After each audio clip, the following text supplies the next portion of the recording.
کربلا کا پیغام آج بھی زندہ ہے کہ حق پہ ڈٹ جاؤ چاہے تمہیں جتنی ہی قربانی کیوں نہ دینی پڑے۔ ناظرین گرامی، جب بھی محرم الحرام کا چاند نظر آتا ہے ایک سوال پیدا ہوتا ہے، کیا واقعی ہم حق کے ساتھ کھڑے ہیں؟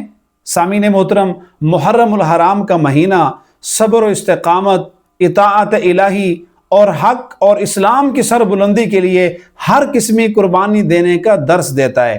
یہی وہ مہینہ ہے جس میں یوم عاشوراء بھی ہے، اور اسی دن اللہ تبارک و تعالی نے حضرت موسیٰ علیہ السلام اور ان کی قوم بنی اسرائیل کو فرعون کے ظلم سے نجات دلوائی تھی، اور آپ علیہ السلام نے یوم عاشوراء کا روزہ رکھنے پر بہت بڑی ترغیب دی اور عظیم اجر کی بشارت سنائی۔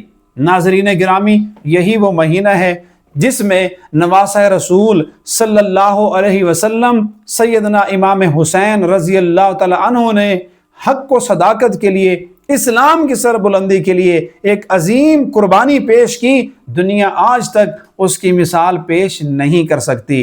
ناظرین گرامی، محرم الحرام کے مہینے میں سیرت نبوی صلی اللہ علیہ وسلم، صحابہ کرام اور اہل بیت اطہار کی تعلیمات کو پڑھ کے خالصتاً سچی توبہ کر لیں۔ محرم الحرام کے مہینے میں اللہ کی عبادت کا پکا عزم کر کے آئندہ کے لیے اپنے آپ کو قرآن و سنت اور شریعت کا پابند بنا لیں۔ دعا ہے اللہ تبارک و تعالی محرم الحرام کی نعمتوں سے مجھے اور آپ کو مالا مال فرمائے۔ السلام ورحمۃ اللہ وبرکاتہ۔